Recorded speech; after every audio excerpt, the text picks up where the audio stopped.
I'm Egberto Willis, your host. Thank you so kindly for being a part of the show.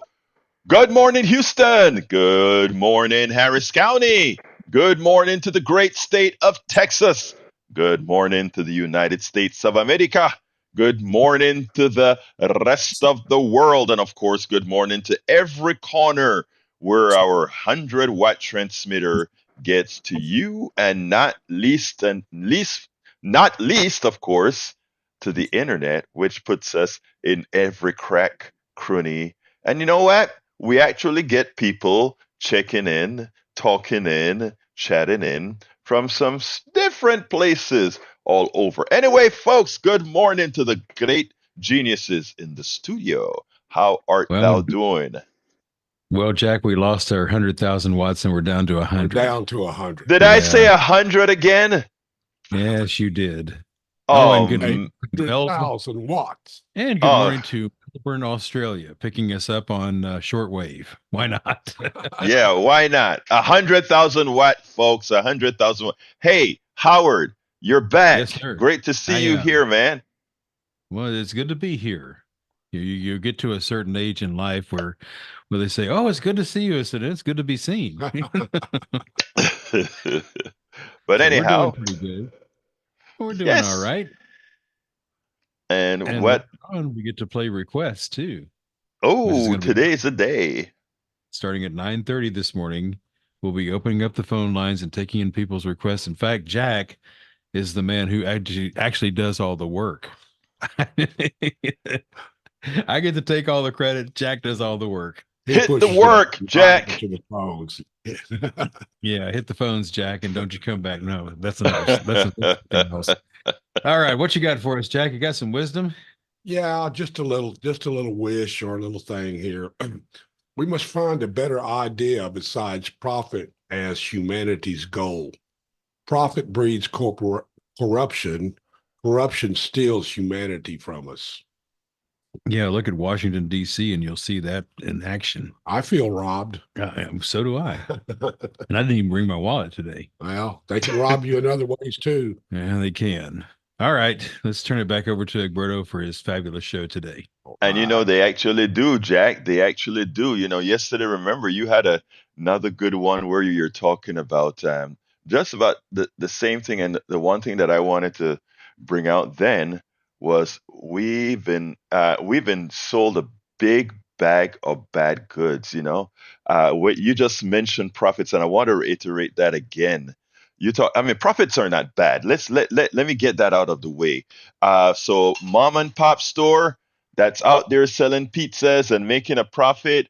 Mom and pop grocery stores that's out there making a profit. Even small corporations out there that have their stores and making a profit and giving the best price and trying to, make a good living for themselves as they give a good product. That's some good stuff. That's good, honest business. That's what we do. And guess what? The people closest to the production or the service, those are the people that really should make that reward, right? If I write a book and I market the book and I sell the book, it's good that I get a small profit to keep me doing that. Not only because we have to live, but to keep you doing that. Where it gets obscene and brother Jack, it's deep in his words, right? Where it gets obscene is when you have somebody on the outside sees, oh, Jack is a writer and Jack is making some money writing. You know what? I don't have to think about doing anything. I don't have to innovate. I don't have to create. I don't have to do any of that. What I'll do is I'll go to Jack and I'll say, Jack, I'm going to give you $50,000 and for the rights to your book up front.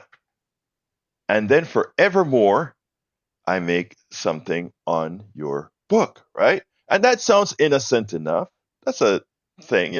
Jack exchanges his work for something later. But then this person starts to do this all along. I give another example because the Jack book is a small portion. But I then start to say, hey, I can start making money off of what other people do without adding a hell of a lot of value. So, by the way, think about this. What is it that does that? Survive and do something off of something that does nothing. What is the definition of that again? I think that's called a parasite. But anyhow, you have these guys know that they go in and how supply and demand determine prices, and we understand why. Because if I want to buy a house and I really really love that house, and 10 people really really love that house, and I was the first one, I offer $50,000, and the person who's selling that house says, "Wow, but John is offering $55,000." And but Peter or Amy has 60,000, and she said, "I want it so bad, I'll give you 60." That's not only that is sort of a benevolent inflation in that scenario, but it also is a supply and demand thing. There's a short supply of the house like this that this person wants, so they pay more for it, right?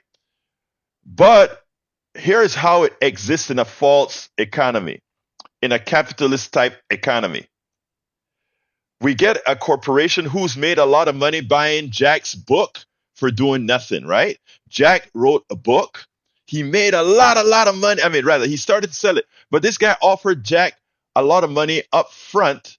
By the way, if Jack had just kept on selling the book year after year after year, he would make more money than selling his rights.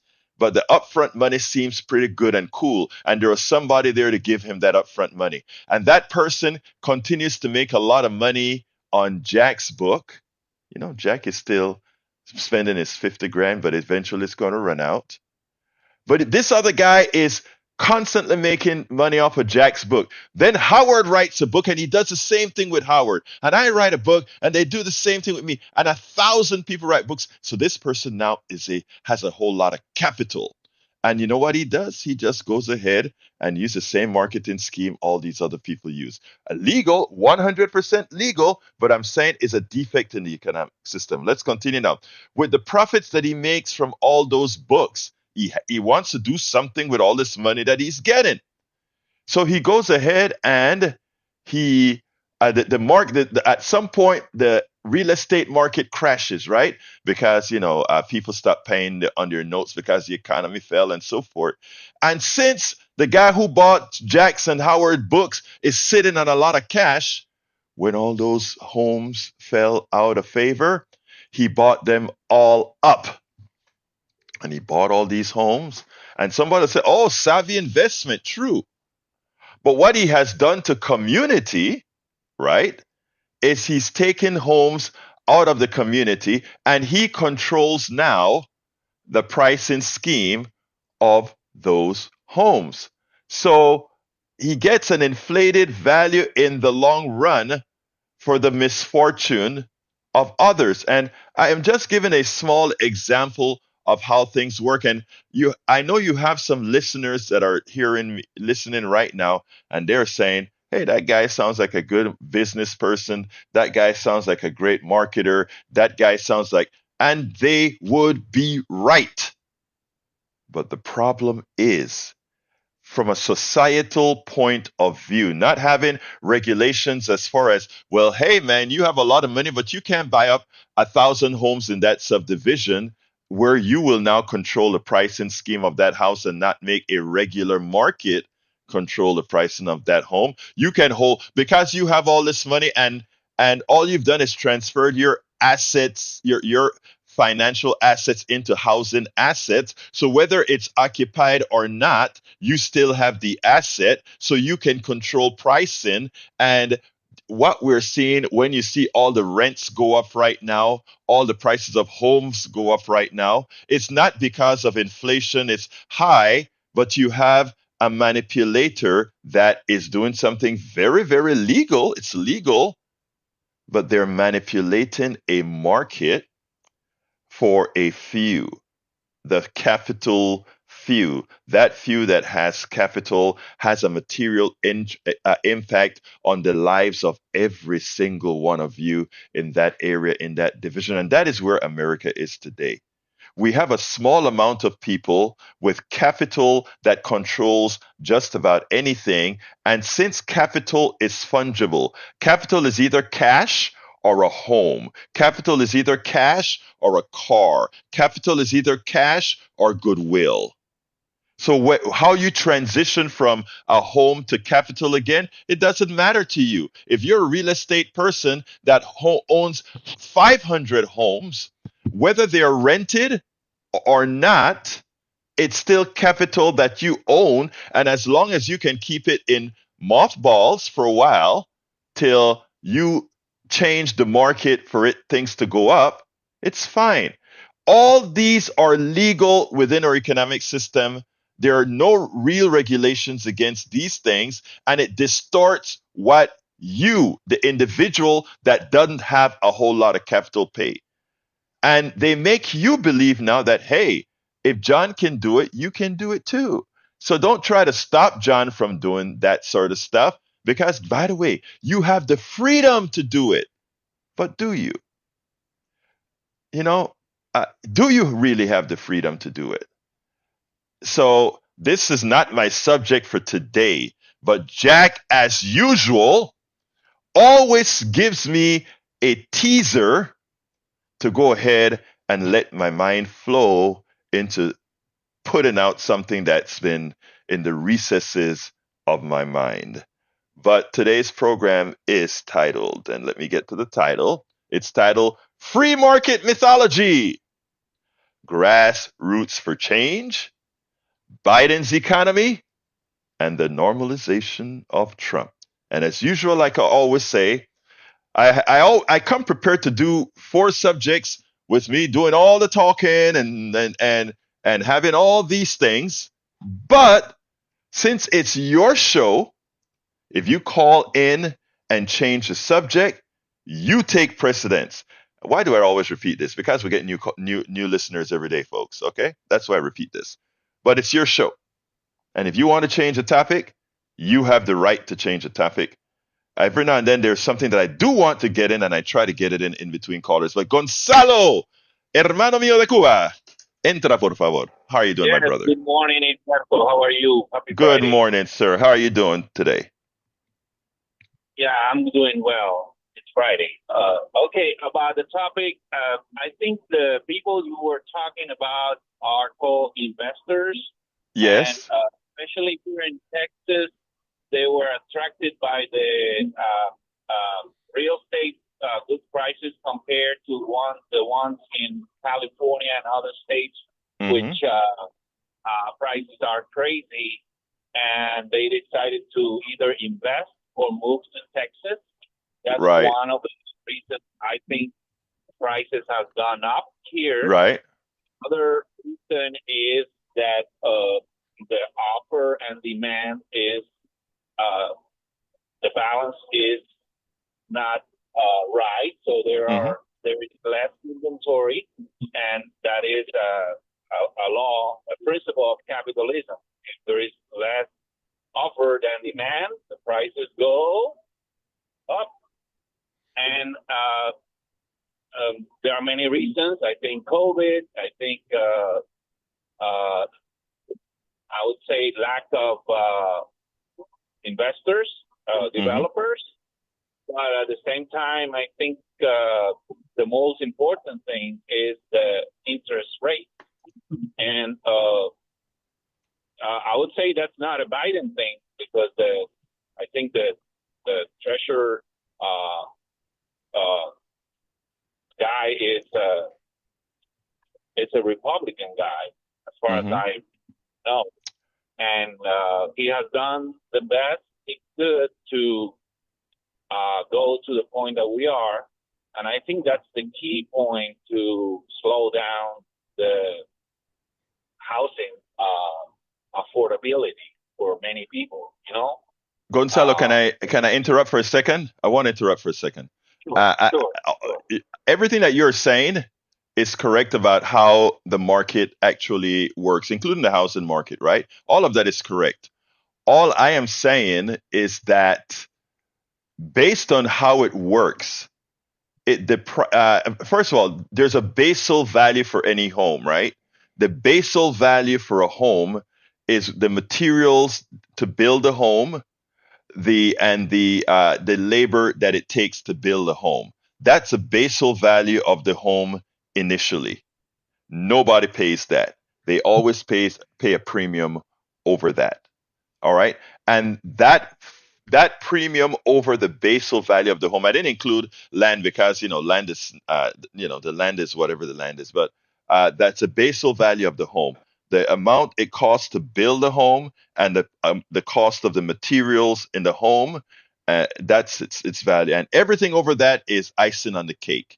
And what I'm saying is we have allowed a few people to put a whole big bunch of globs of icing on the cake, not using real, it's not real supply and demand. Because if you take a look at our housing market right now, there's a hell of a lot of houses on the market empty because investors, the one I'm calling your real estate folks investors now, because they decide if they hold on to those homes, the value of each of the ones they release is so much more.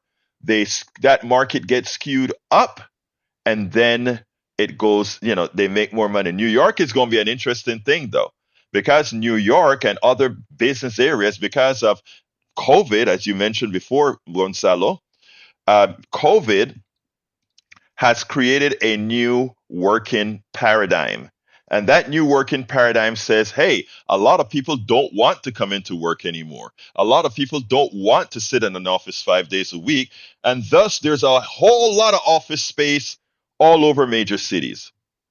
So that is putting a little bit of scare in the commercial real estate market. But a home market, hey, go ahead, Gonzalo. Just needed to add that. Yeah, I mean, as I said before, I'm particularly I'm referring to Texas. So I know Right. New York is crazy, and New York City. I mean, so Mm-hmm. not the whole state. My mother lives in Rochester, and I spoke to somebody who knows about numbers, and he said the prediction for Rochester was that there will be over a million inhabitants, and they haven't uh, even they are not even by 2022, and they're not even close.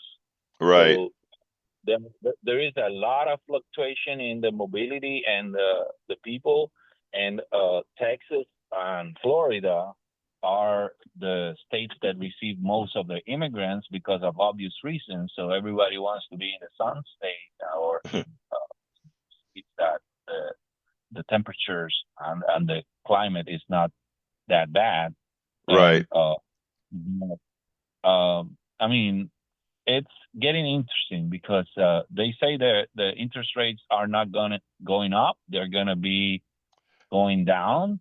But Yeah. I don't think it will go down as far as 3% back in 2020. Right. Well, And I don't know. Well, we'll see what happens, Gonzalo. But I need to go to Harry. But let me just tell you one thing, Gonzalo. The interest rate issues, I think we spoke about that before. I don't know if you're on the show then, but the interest rates that we had to supposedly mitigate inflation was again trying to make a correction on the back of the average American citizen. It's sad, but inflation wasn't caused by COVID or the supply chain or any of that. It was corporate greed with over 50% of the inflation. We should not have had to bear the brunt of it. But as usual, they take money out of our pockets to solve all our problems, while the wealthy use those same mechanism to make money on both ends of the scale. But we'll talk about that another time, my dear brother. Thank you, Okay, Gonzalo. I hear Muchísimas you, gracias. and I am with you. Thank you very much, and have a good day. Gracias, hermano. Let's go to Harry. Come on in, brother Harry. How art thou doing, sir? I'm doing well, Roberto Willis, El Professor Roberto Willis. Thank you for these economic lessons that you have given us today and what you gave us yesterday. And thank you, Gonzalo, for your comments on the real estate market. Because I call them because I like these points that you're talking about. these people that you're talking about are people like someone who used to work in the Donald Trump administration and was in real estate. And that guy is Steve Mnuchin. He did that in California, buying up a lot of homes, making it difficult for families to get homes by jacking up the price. You've got people like investors, as Gonzalo was talking about there, like BlackRock. They buy these Right. homes up, and the people who benefit are the few. And then it makes it difficult to buy homes. You hear people like Arnie Arnson talking about these kinds of topics and how it's difficult for people to afford a home. Even here in Missouri City, when I was out running errands yesterday, I've seen homes here for sale around in my area where I live, and they're empty. You're absolutely right about that. And this is all you were trying to do. I heard you very clearly yesterday morning when caller Joe called up and he was talking about how investors are bad people. Or I should say, he was trying to tell you that investors are bad people. All you were saying is look, the investors don't do any of the work. And as you pointed out many times, that these people, that people who do the work, and as you were talking about with the book example, Jack writes a book, Howard writes a book, you write a book, and then somebody, some billionaire or millionaire comes in and buys it up. They did none of the work. And that's all you were explaining. And that's what Professor Richard Wolff was explaining on Economic Update with the shares. The more people who own the shares, they're the ones who get the perks. They get the bonuses and those kinds of things, whereas the working stiffs get slave wages. And that's all you're doing is edifying and educating people on this show about.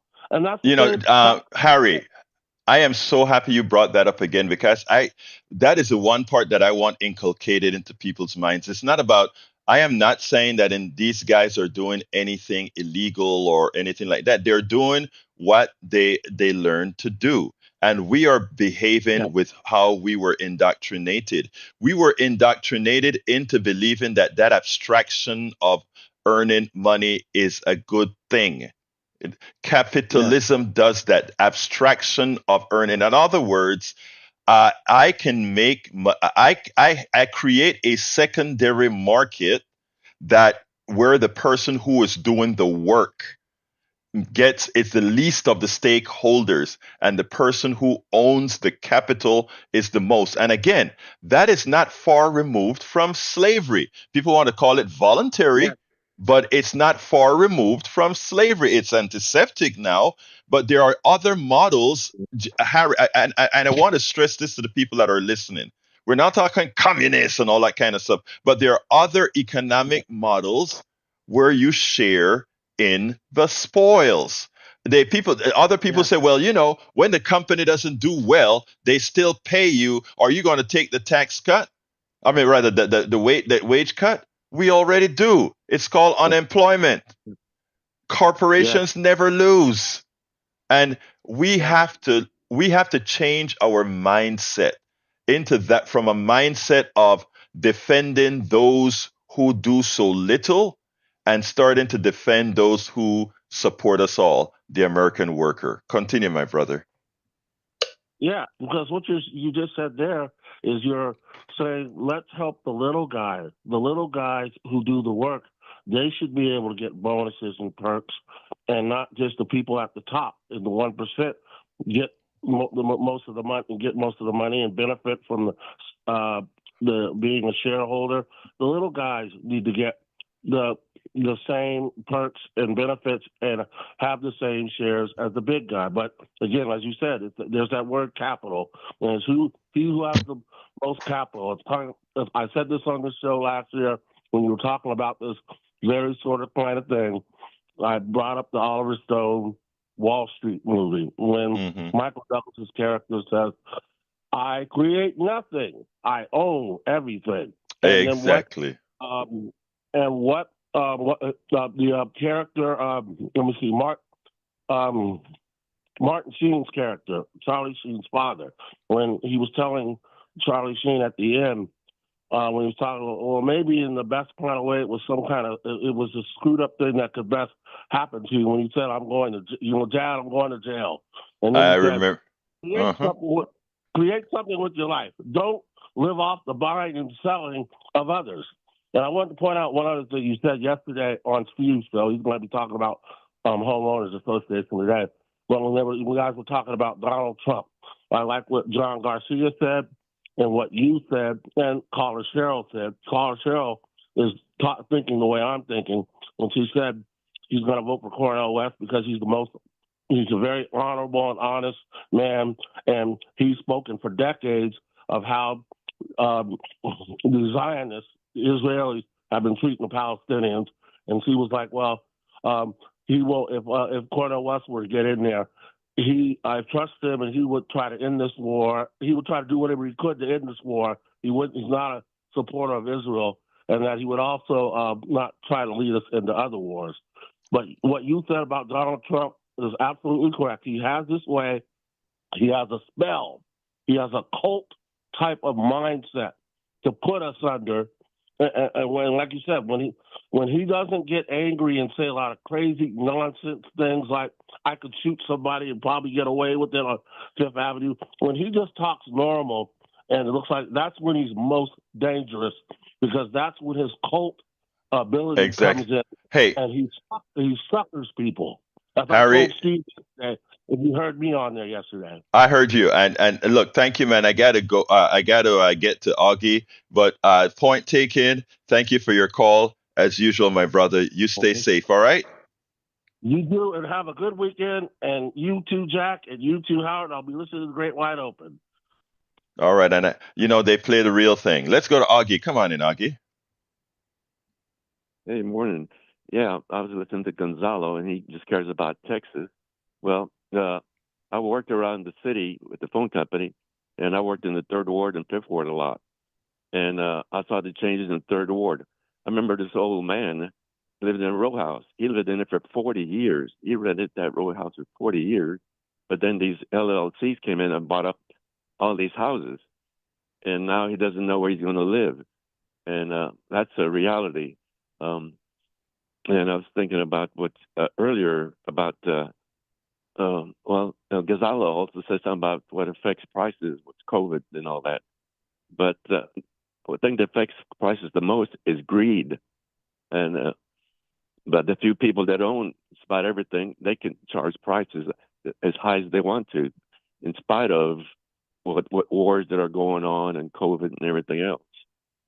I took an economics class at UTSA one time, and the professor there was the Milton Friedman guy, and he was talking about a business that was making profits, but they weren't high enough for the shareholders, needed a higher profits, and so they decided to close up that company because the profits were not enough. And I'm thinking that sounds crazy. There's a company making money, but it's not making enough money, and you're going to close it down. But that's what was being taught in some economics classes in some of the universities. Seems like. And talking about guys who didn't work for anything. Thomas Edison didn't make all those inventions. It was his workers, his scientists. They come up with those inventions. Then he took credit for them. And when I worked at the phone company, I remember when you used to have party lines and you had to dial up for long distance, you had to go to the operator. The technology was there for direct dialing. The only thing that held it up was they couldn't figure out how to charge customers to pay to direct dial. And there was a guy in San Antonio that came up with it, an employee. He had a crew of his that they weren't doing anything. They were smart folks. And there was a meeting in St. Louis where the corporate headquarters was at that time. And one of the topics was, how can we charge for direct dialing? And then he came up with and he told him, well, our crew came up with the idea. And everybody thanked him. And the chairman thanked him. The CEO thanked him. And what he got out of it was a special edition of the practice on how to charge people for direct dialing. And when we It, had people had landlines, there was a guy, another Bell employee, who on his own time at his house at night would work on different things like direct dialing and the voicemail and stuff. He came up with it, and he thought he was going to make some money with it. but AT&T sued him because he was an employee of theirs, even though he came up with the Stop right idea on there. his own. Stop right there. Stop right there because, please, Augie, you're a genius. Let me just tell you something. What you just defined was antiseptic slavery. In other words, all you go. They want you to go pay for your education, right? You go to college. The state, either you pay for your education out of pocket or you get assistance. Well, all of us get assistance. If you go to a Texas university, Texas is bearing the cost of that university because of all the assets that it has to maintain and so forth. So the state and you pay for your education. You go work for a company, you invent something at that company. Because you work at that company, they own your intellectual property. Unless you got into some agreement before, you invent something at that company, they own that intellectual property. What does that mean? That means exactly what you just said. That private guy tried to do something with what he invented, and then he goes ahead and gets sued. When I worked for Daniel, I created this real time round robin operating system, and I placed it on the stick module. I dared them to go ahead and sue me for putting that into the stick. I probably should have gotten a licensing fee for putting that product onto this microcontroller that was there. So you nailed it when you pointed that out, sir. Anything else before I move on real quickly? And well, the guy could have won. The only problem was he didn't have a good lawyer. AT&T had a whole table full of lawyers. He only had one, but that lawyer was not a good lawyer, and he should have Yeah. won the case, but he didn't. A lot of But times it's hard to win that case because, again, if he didn't have a contract signed with the employee before, if you take a look at what you sign as an employee, they own you.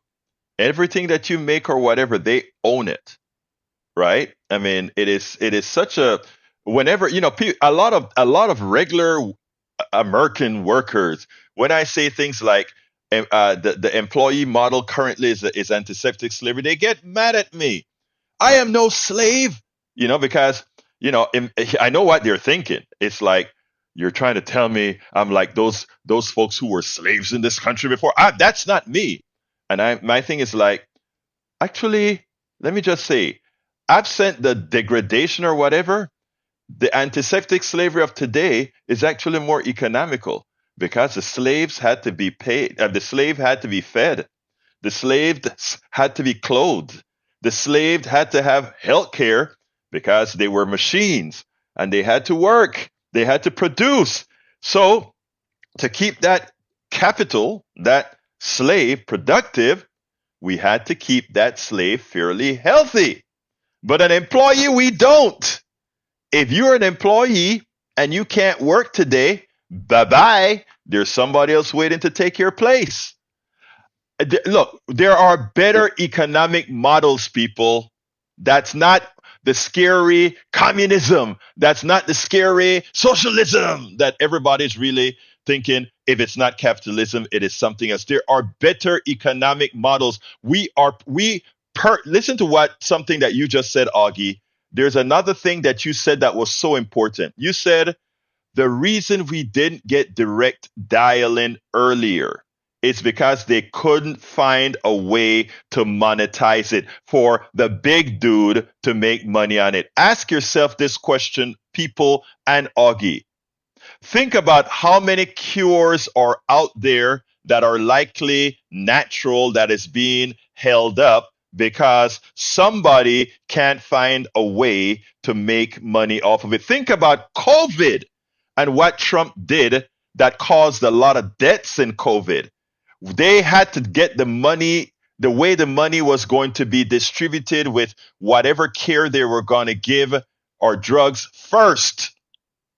Then we talked about getting it done. There's a lot packed up in what you just said, Augie. Yeah. Well, those slaves also had to be housed. And I don't think anybody wants to live in houses like those slaves did. And the Republicans are kind of smart. They made Texas a right to work.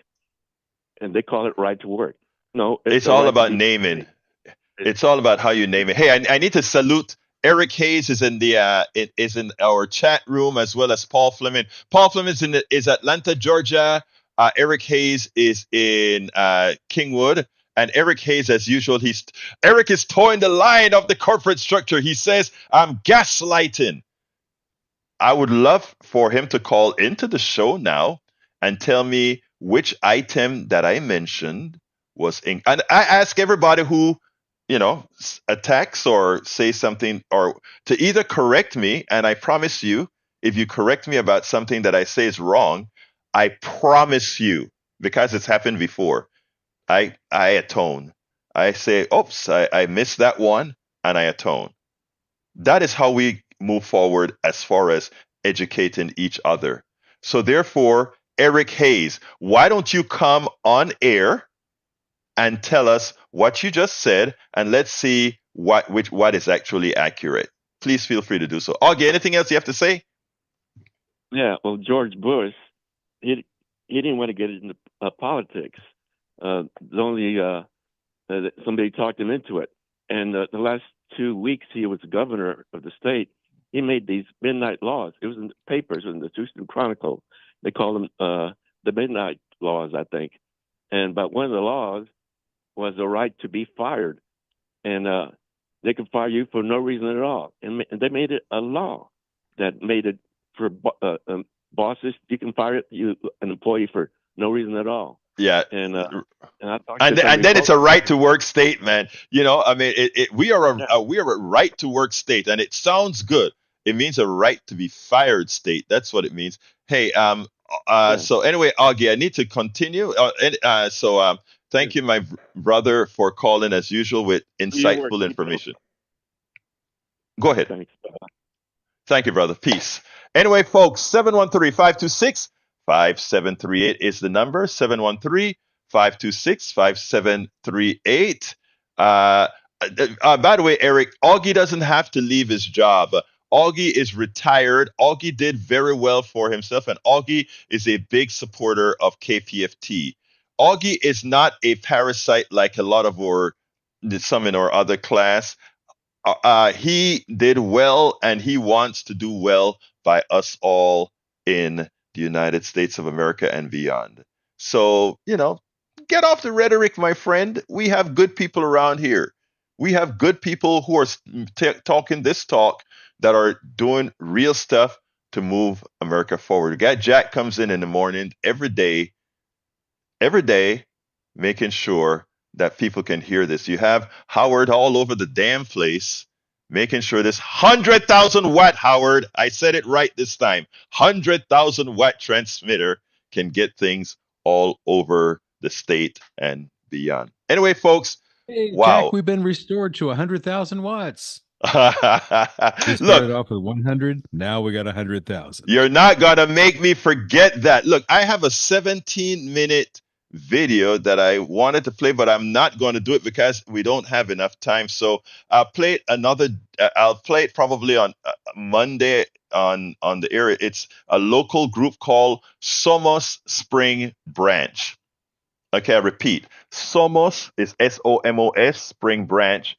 This is an organization that works on making sure people vote for school board. There's a grassroots organization, and I think one of our responsibilities here is to help community promote grassroots things that work for us all. If we got the grassroots activated, the current system would not continue to work as it does. We would get policies that benefit us all. Alistair Water is in the house. Talk to me, sis.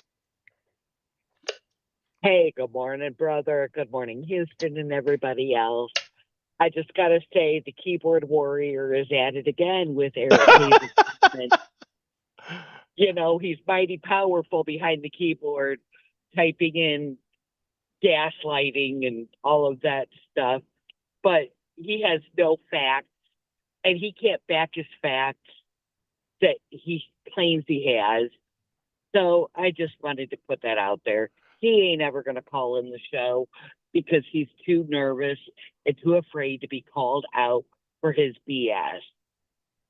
Yeah, Alistair, I mean, let me tell you, one of the biggest problems that we have, and that's why I am so glad for both the show that we do here at KPFT and the one that we do at 3 o'clock on the internet. And the reason why is as follows. We have an entire system that by design, it's not like it didn't it's not like it happened automatically. By design, it was there to indoctrinate us because there's nothing special about what I'm doing here, okay? People have been doing this for a long time. The muckrakers been doing this for a long, long time. Enlightening people. That's how we got things like unions and all of that. Our Augie would tell you that it's about people who Yeah. say, you know what? I am not going to sit down and buy the company line. I'm going to open my eyes and see things for the way they are, not how they tell me I should see them. And when you break out of that, when you break out of a system where you depend on somebody else telling you how things are, what I hope I am doing, Alistair, is I hope I am not saying think the way I think. I hope I am saying listen to what I'm saying and think the logical way based on me being a catalyst for you to not just think. Go ahead. You help us. You help us to not have the spoon-fed ideology of the other side, Right. and make us think and want to research and see what you are saying and Right. see if it's backed with proof. Exactly. And and, But and the thing about it is, rhetoric, as you know from our rhetoric three from o'clock, the other side is spoon-fed. right? But you know what? You also know, Alison, because you're on the 3 o'clock show as well. You see that people bring in ideas into. In fact, a lot of stuff we do here at KPFT, it had its genesis, its beginning in the 3 o'clock show because we have so many people uh, educating us all, right? Don't we? Somebody find this piece of information elsewhere, they bring it here. Hey, better to check this out, and it's like one big aggregation of knowledge, right? And that's what it's all Yeah. about. It, None of us know everything, you know, but we it learn doesn't. together. Yes. Anyway, Alice, so thank you very much, sis, for calling in. Thank you, Have a great sis. day, guys, everybody. You too. You too. All right, let's go to Peter. Come on in, Peter. A very good morning to you, Egberto, and the politics done How you doing, Peter? outstanding. And I have a couple of comments for you, and looking forward to hearing your thoughts on them. So Okay. you have an analogy, as you know, I'm the professor here of politics done right and critically thinking. And what I would like to say this morning is related to the talk about real estate this morning. So let's just say we have a swimming pool in our backyard. It's an attractive nuisance, so kids can see it, and it's a liability. So it's the same as say, the United States, we're attractive nuisance to at the border, like people coming up to our country. It's an attractive nuisance. So this is an analogy. So that's one thought I had, and of course we have a fence around our backyard, and we've got things to prevent people to actually come into that swimming pool. But say Hope distances in you. their way that we should be able to protect our border and actually have common sense immigration reform. Yeah. Look. First of all, let me tell you. The fact that we have countries mean that we have borders, and countries have resources that it does for others. We also have international laws that we all follow, right? International laws that says if Yeah. somebody is seeking asylum, etc., you have to let them. I mean, there are international rules and there are national rules. Okay, is what occurring at the border a disaster? Yes. So let's clear that up. Do we need a fence to solve this disaster?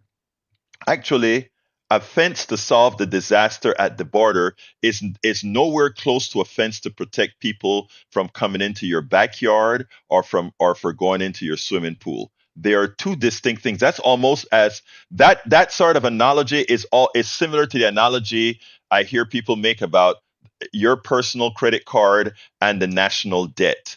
They are all debt, but they have completely different behaviors. Example now. Let's follow the methodology, the reality, and say we'll just build a wall, and we build a wall from Texas, from where the border starts in Texas to where it ends in California.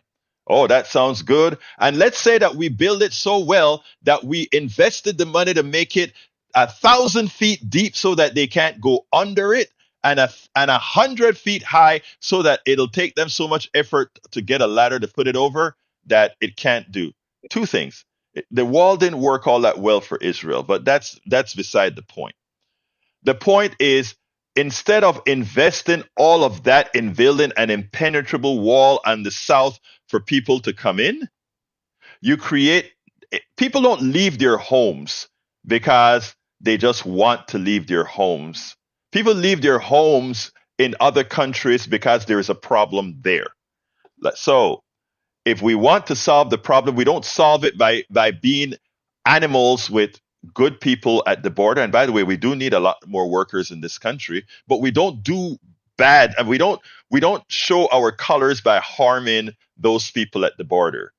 What we do is ask what the real problem is. And when you go into the core of the problem, Peter, Mr. Professor, and please look this up, you will see that a lot of American policy, from the North Atlantic trade business to the Caribbean trade treaty, all these treaties have all been biased towards the American business class. And in doing so, it has displaced people from their land in Guatemala, El Salvador, Haiti, and these places. And where do these displaced workers and people go? They come to the United States. All right. Why? Because it's a land of opportunity. All right. So this should be a multi-pronged effort to solve the problem. First, we correct the problems that make the rice in Haiti that they can't sell anymore because America took over their rice shipments. And we could name item after item for different countries that creates a problem. We could stop the embargo on Cuba. We could stop the embargo on Venezuela. We could do a lot of these things that wouldn't create the misery in these countries. You see, we want people to believe the misery in these countries are caused by the economic system of those countries. That's not the case. The case is exacerbated by what we do. So we will do well to solve the problem in a two-tier basis. First, we have to handle immediate problem at hand, the influx of people at the border. But the problem that we have is we are a very dishonest people, and when that is tied with racism and all the other isms, we get what we get with gaslighting from Republicans and timid Democrats like all red in that who's running against Ted Cruz. Ted Cruz. That's why. And thank you Go so ahead. much. Thank you so much. And those thoughts, I'm sure that exactly what you're saying. They're kicking that can around up there in D.C. But the problem is, you got Mitch McConnell in the Senate. My understanding is, for about the past 14 years or so, he's been actively working. Right. Look, ideas like Mitch McConnell and all these guys, they're clowns. I'm sorry. They have the most incompetent person likely in America, telling these guys what to do. I mean, I talk about privilege, man. Such a flawed person can have so much power in a country. Just tells you something about when we talk about the defect, right? It tells you something. When you have somebody so provably incompetent, it tells you something. Go ahead, Peter, before I go to Derek. Peter? Okay, Sounds did we like lose? might be some problems there. Okay. Thanks for the call. God bless you. Okay, thank you, Peter. We have some connection errors. Let's go to Derek real quick. Come on in, Derek. Hey, good morning. I have said it on this program several times before. America has not escaped from her unique brand of slavery. It is a model that has worked for them. I just want to say to the progressives and to the Democrats, you all, man, you got to watch out for the night train. and I'm gonna tell you who's on these night, who's the conductors on these night trains. It's a lot of these Democrats who are nothing but Dixiecrats who have woven themselves into the party again. It's no accident that you had Joe Manchin and all of them there voting for the Democrat, voting for a lot of the Republican Party. You got a lot of these people honeycombed in there.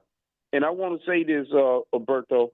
I still have yet to hear any information about Dr. Obadike Kamal, who used to be a long time person at KPFT, radio personality, about hearing about his funeral arrangements or anything. We hear nothing because it is the same thing that happened with Dr. Lin Chu over there. And I hope KPFT, man, value you all, because if you all pass away, man, y'all do so much for a lot of us that we need to know whenever you all pass. We need to know information about y'all arrangement. You're so right about Derek. As far as Obedike is concerned, I did a short memorial in the front of my show. I don't know if you listened to the show that I did. The week that I found out that he died, Obedike was a friend. As far as the funeral arrangements, I hadn't heard about. I imagine I haven't heard about it. I hadn't gone about it again. That's an issue. But let me just say one other thing. I did go and we got some outtakes from Obedike, and we do intend to have a program on Obedike. I know that said I think it was on Sunday, said had a show honoring Obedike as well. Yeah, and I have some footage too, because I also have a podcast. I had one at one time, and he was a guest on my podcast. Right. I can share some information like that as well. Yeah, well, like I said on my show, Obedike was the first person in Houston to interview me for my book, As I See It, Class Warfare, The Only Resort to Right-Wing Doom. I love Obedike. You know what? I'm glad you said that. I'm gonna talk with Shea Community Center, because if we don't get a chance to attend his services, then let's get together all those who was affected by him and do a memorial for him. I will get in contact. If you take care of putting that together, Derek, you have my info. Go ahead, and I will be a part of it. Okay. Okay. I thank you. Thank you, my brother. All right. You have a great day, my friend. Let's go to Brian. Come on in, Brian. Okay. Have you and your listeners or viewers seen the video of the communists demanding that no one take their picture in the London airport? Excuse me. Yeah, it was London airport, the man playing the piano. No, tell me about it. Did you think about that? No, tell me about it. There was a group of communists with communist flags. Somebody was playing a piano, and they walked over and said, "No, we demand you don't take our picture." And the man said, "No, this is a free country." They actually called the police on the man. So, guess how many Chinese nationals have now crossed the border? And no, it's not because of our economic system degrading theirs. They're coming from all different countries, even England. They're crossing the border, and we have nothing to do with their economic system. Welcome to the new world. Let me just say this, Brian. Okay. We get a lot of information as far as who's at the border and the right. And look, let me just tell you this, Brian, mano a mano. I've seen a change in you as you are listening to this program, that you are willing now more so than before to at least listen to what somebody else has to say. And I commend you for that. All right. I listen to you as well. You know that. I have a mission for you that I'm asking you to do on my behalf. And that is to go out there and not source from one place. And don't come back with an answer right now. I don't want to hear that answer. I'm going to just ask you to do something. For everything that you're saying of this nature, go ahead and get irrefutable proof. Okay, that's all I'm asking of you. Get irrefutable proof. There is too much out there that people are telling good people to get them all riled up that shouldn't. So I'm going to let you go right now, but I'm going to ask you to, you have you have carte blanche at this show. You call in and nobody ever blocks you from saying what you want to say on this program. So I don't want you to answer now. I just asked you to do something for me. All right? Brian. Okay. You didn't. 38-minute, the 38-minute video from YouTube is incorrect. It's a lie. Again, I haven't seen it, so I can't. I would have to go ahead and check it out. But what I'm saying is, I want you to start doing some investigative thing and not just look at the video. Look at the video, look at the producer, look at other things, and then we talk. That's all I'm asking you to do, to open your mindset so that you can actually do things like that and not just take it at face value. But I got to go, brother. It's at 55. Thank you for calling in, Brian. You always have a place here, brother. Peace. Look at Listen. the video. I'll talk to you Monday. Look at the Thank you. videos. I tell you what you got to do is send me the specific video. KPFT at politicsdoneright.com. KPFT at politicsdoneright.com. Let's get over to El Señor Jacques y El Señor Howard. Talk to me, guys. Well, I don't have anything for you except to tune in and listen to your request at 713-526-5738. Jack will be manning the phones, or I guess I should be politically correct, and Jack will be personing the phones later on this morning. Yeah, I'm a man. I can take it. Can you take it? He's going to man the phones then. We're going to be bold here at KPFT. Jack, what you got? Well, when it comes to walls, walls fall. Thank you. That's a good one. When it comes to walls, walls fall. I love that. Anyway, Jack K. Riashi, welcome to Politics Done Right. Eric Hayes, Josie Hula Ojeda, welcome to Politics Done Right. Who else did I miss on the chat? Thank you guys for being here. Anyway, thank you callers. Thank you listeners. Thank you Howard and Jack. Love you all. My name is Egberto Willies. This is Politics Done Right. And you guys know how I end this baby. I am what? Out. You're listening to the American Democracy Minute, keeping your government buy-in for the people. We have updates on 2 Florida anti-voter court cases, a racial gerrymandering